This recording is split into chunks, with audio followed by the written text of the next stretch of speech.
السلام عليكم، عاملين ايه؟ يا رب تكونوا بخير وصحة وسعادة. مكملين في كورس تصميمات السوشيال ميديا المجاني بالكامل. لو انت جاي على الفيديو ده على طول يبقى انت محتاج تطلع تشوف الفيديو اللي قبل ده، لان كل الحاجات اللي جاية بعد كده هي مترتبة على اول فيديو، وفي مصطلحات مهمة جدا لازم تبقى عارفها بنقولها في الفيديوهات دي وفي الفيديوهات اللي جاية. لازم تبقى ملم بكل حاجة موجودة في الفيديو الاول، وزي ما وضحنا قبل كده ان احنا هنمشي ستيب باي ستيب وتدريج التصميمات اللي انا هشرحه في الفيديوهات من اول الفيديو ده لحد اخر فيديو. هو مش تدريج عشوائي، يعني انا مثلا ما جاش في دماغي فكره تصميم عن العربيات مثلا او موبايل ابلكيشن فاقوم اصوره. لا، الحاجات دي انا جمعت لك خبرة أكتر من 5 سنين في مجال تصميمات السوشيال ميديا، عن أكتر الحاجات اللي اتطلبت مني أو اتطلبت من دايرة معارفي، وأكتر التاسكات اللي أنا عملتها والتيستس اللي أنا عملتها مع الشركات، وجمعت لك ده في صورة فيديوهات وصورة تصميمات هنشرحها في الفيديوهات اللي جاية. فالحاجات اللي هشرحها دي هي أكتر حاجات موجودة في سوق العمل. التصميم اللي موجود معانا هو تصميم عن تأجير العربيات، اللي هو اللي موجود قدامك على الشاشة. مش عايزك تتخض من التصميم لو انت لسه في البداية، التصميم بسيط جدا جدا اكتر مما تتخيل. بشكل عام الاوتوموتيف اندستري هي من اكتر الصناعات المطلوبة في مجال التصميم، وخصوصا لو انت كنت حابب تنزل شركة. من اكتر الحاجات اللي الشركات بتطلبها ان الشخص يبقى متميز في مجال تصميم السيارات.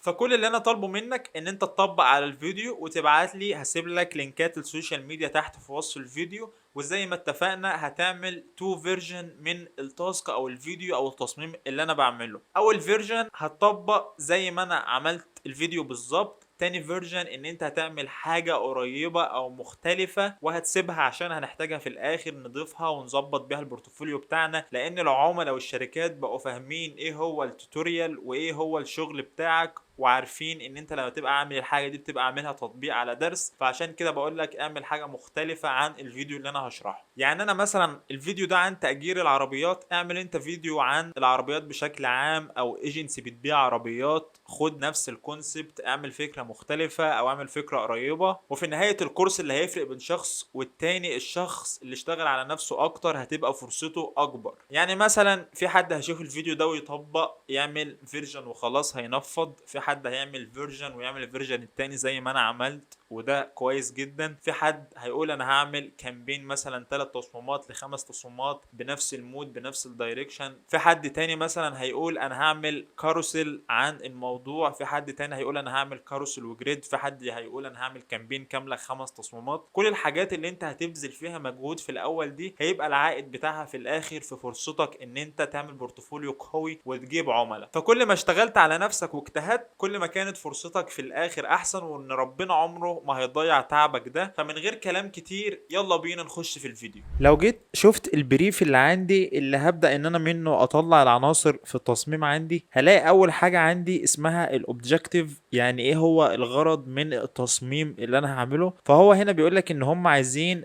لفت الانتباه للناس اللي هي بتحب تستأجر سيارات عشان يأجروا عربية من عندهم. أول حاجتين دول هم أهم حاجتين لازم تبقى عارفهم في البريف. لازم تبقى عارف أنت بتعمل الإعلان ده ليه، ولازم برضو تبقى عارف مين التارجت اودينس أو مين الفئة اللي أنت هتخاطبها في الإعلان بتاعك. فهو هنا بيقول لك التارجت اودينس ان هم مستأجري السيارات من سن 25 ل 40 سنة. طيب السن ده هو سن مناسب جدا لإيجار السيارات، لأن الشخص بالغ أو واعي ان هو هيمضي مثلا على وصولات أمانة أو هيمضي على تمن العربية اللي هو مستأجرها. يعني سن مناسب جدا. خلي بالك برضو في التارجت اودينس هو مفيش تقريبا ست ممكن ان هي تروح ان هي تستأجر عربية. يعني هم اصلا بيخافوا يسوقوا في العربيات بتاعتهم، فمفيش واحدة هتاخد ريسك ان هي تستأجر عربية. يعني لو انت هتستخدم موديل في التصميم بتاعك ما ينفعش تستخدم ست، لان الاعلان كده هو مش موجه للستات، هو موجه للرجاله اللي هم بيأجروا سيارات. فلازم تخاطبهم بحاجه شبههم او بحاجه مناسبه ليهم. تالت حاجه عندي في البريف حاجه اسمها CTA اللي هي كول تو اكشن. يعني انت عايز رد فعل الناس ايه، او رد فعل المشاهد اللي هيشوف الاعلان ده بعد ما يشوفه. كول تو اكشن فهو بيقول لك ان هو asking about rent offer، ان هو يكلمهم يسأل على العروض او الاوفرز بتاع تأجير السيارات. فهو هنا بيقول لك الكلاينت اللي انت هتشتغل له اسمه رينتال، التي او في التكست اون فيجوال، النص اللي بيبقى موجود على التصميم. فهو هنا بيقول لك هنكتب فري رينج روفر. بعد كده الكابشن ده مهم برضو جدا يبقى جاي لك، لان بيبقى فيه تفاصيل اكتر عن البوست اللي انت هتبدأ تعمله تصميم. فهو هنا بيقول لك ان انت هتأجر اي عربية لمدة شهر وهتاخد رينج روفر فري لمدة 3 ايام. طيب انا الفوكس عندي او المين مسج عندي او الرسالة الرئيسية اللي هتبقى ملفتة في التصميم فري رينج روفر، لان اي حد هيشوف ان العربية دي فري هيبدأ ان هو مهتم يعرف باقي التفاصيل اللي موجودة في الاعلان. فده لازم يبقى الفوكال بوينت بتاعتي او نقطة التركيز اللي هركز عليها في التصميم. طيب انا كده قرأت البريف خلاص، فهمت الدنيا، عرفت ان ده اعلان موجه للناس اللي بتستأجر سيارات من سن 25 ل 40 سنة، اللي هو خاص بالرجالة، ماليش دعوة بالستات خالص. بعد كده لان انا محتاج رد فعل اللي هيشوف الاعلان ان هو يبدأ ينجذب للاعلان ويسأل عن عروض التأجير بتاع السيارات، وان انا هركز على فري رينج روفر. طيب هفتح بعد كده الفوتوشوب بتاعي، هفتح مقاس تصميم، هكتب 50 سنتي في 50 سنتي، وهشتغل 72 او 92 بكسل سنتي مش بكسل انش، لان المقاس ده بتبقى الكواليتي بتاعته حلوة جدا على اي سوشيال ميديا بلاتفورم، ومش بيبكسل خالص في اي مكان. يعني هعمل كرييت كده، عندي مساحة التصميم. انا بقول لك المين مسج بتاعتي فري رينج روفر. طبعا ان انت تبدأ تعمل تغذية بصرية الاول على المجال ده وتشوف كونسبت او حاجات خاصة بالحاجات الفري. فانا اللي انا وصلت له الفكرة ان انا عملت برضو انسبيريشن على شاتر ستوك، فلقيت الفكرة دي مناسبة معايا جدا، ان هي عربية عليها الريبون بتاع الهدايا ده، فتنفع ان هي تبقى جيفت او فري، لان انت هتبدأ تشوف ايه الحاجات اللي هي ممكن تبقى فري. فلما انا اقدم لك مثلا هدية، هي دي كده حاجة فور فري، فتبدأ تنطلق من الاتجاه ده. فانا الفكرة اللي جت عندي ان انا هخلي العربية على شكل هدية، وطبعا حملت الاستوكاية دي وحملت صورة العربية اللي انا هستخدمها في التصميم، وقلت ان انا هجيب شخص ماسك مفتاح العربية، وجبت برضو صورة المفتاح بتاع الرينج روفر هستخدمه عندي. خلي بالك يعني برضو الايد اللي انا حاططها هي ايد راجل مش ايد واحدة ست، ده بتعبر عن صاحب المعرض مش المستأجر. بس برضو انا بحاول بكل حاجة ابقى ملتزم بالبريف بتاعي عشان وقت الفيديو. طبعا انا قاصص الحاجات دي جاهزة، فهفتح مثلا صورة العربية وصورة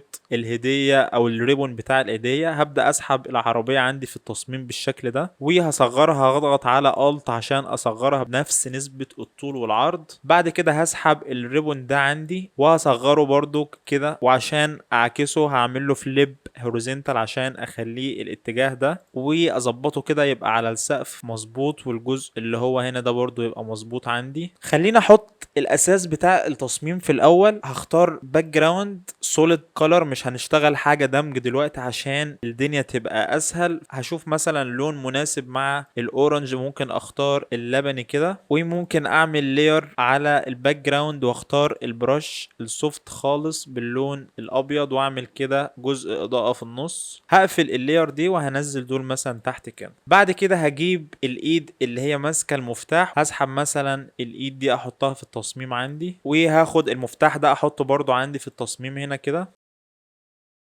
طيب انا كده عملت الاساس بتاعي بتاع التصميم بكل سهولة خالص. اللي انت تعبت عليه بس موضوع الفكرة او موضوع التفكير، وده سهل لو دخلت على شاتر ستوك او فري بيك، كتبت جيفت كار او فري كار، فهيبدأ ان هو يجيب لك حاجات في الدايركشن ده. فخلاص انت استقريت على الفكرة، حملت الستوكس بتاعتك، كل حاجة بعد كده سهلة مش هتاخد وقت. هسحب برضو السوشيال ميديا بتاعتي واللوجو عشان اظبط بس النسب اللي عندي، او هعرف ايه هيبقى مكانه فين. دي هسحبها هنا في النص كده.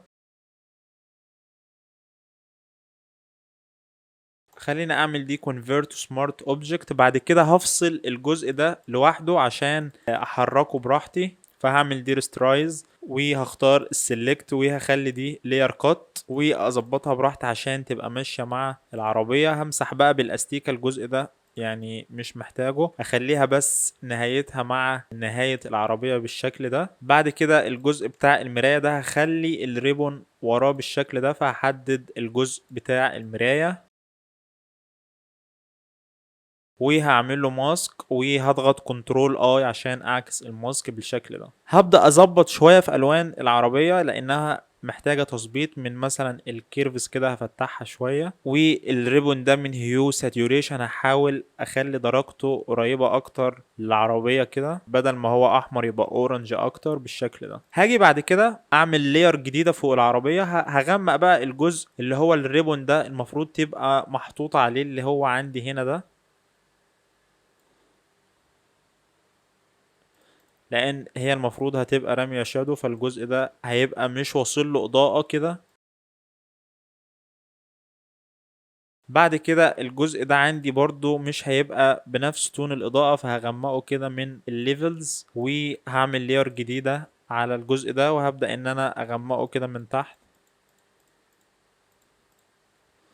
بالشكل ده. بعد كده هعمل لير جديد على العربية، وهبدأ ان انا اعمل الشادو بتاع الريبون ده كده،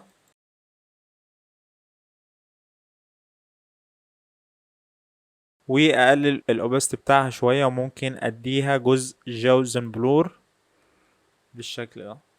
بعد كده عايز اعمل الشادو بتاع العربية، فانت برضو في الاول هيبقى عندك مشكلة شوية في موضوع الشادو ده، فهنعمل شادو مقبول الى حد ما، مش اوحش حاجة، فهنحاول نظبطه برضو على قد ما نقدر. فانا هعمل شيب كده بالاسود على الحواف بتاع الكاوتشات عندي، وهعمل له ريسترايز. بعد كده من بلور هختار جوزن بلور، وهزود البلور عندي شوية. بعد كده من بلور هختار موشن بلور، وهخلي الانجل عندي 0، وهزودها بالشكل ده،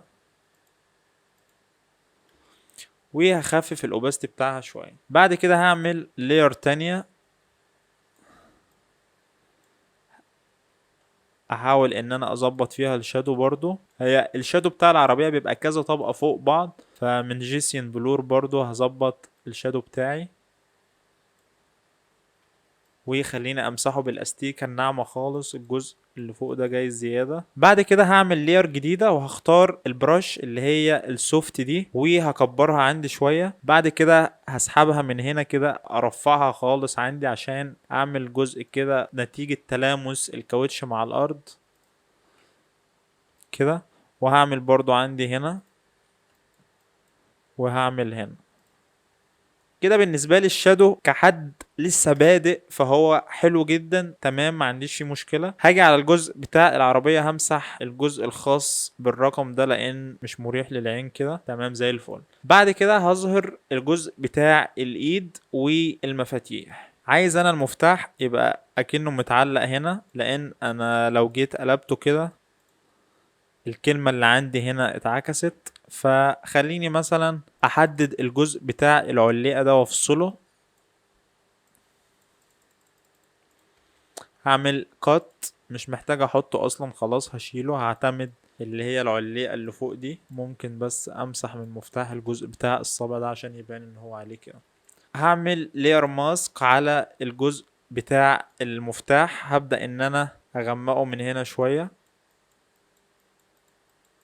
بالشكل ده كده احسن. هسحب بقى العناصر بتاعتي دي كلها، انزلها تحت شوية، ممكن اكبرها. هختار بقى فونت بولد عشان يوصل المسج عندي، خصوصا ان انا بتكلم على عربيات وتأجير عربيات، والحاجات دي بتبقى محتاجة الفونت يبقى قوي وواضح وبولد، مش محتاجة الفونت يبقى فونت رفيع او فونت مش واضح. فانا هكتب هنا مثلا فري رينج روفر زي الفل. ممكن احدد التكست ده كله اصغره شوية، وممكن فري دي اعملها باللون بتاع الهدايا ده او لون العربية. بعد كده هعمل سيلكت على الجزء بتاع القميص ده، هشيل درجة البنفسجي دي هخليها ازرق،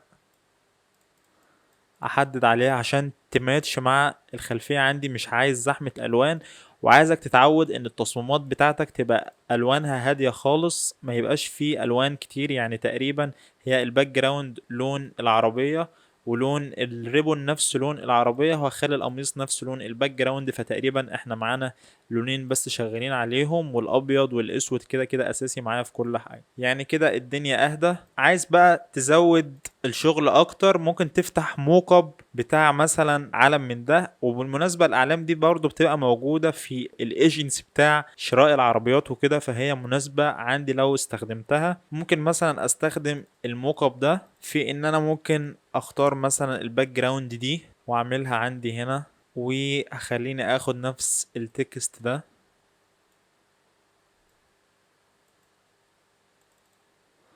اعمله كله ابيض.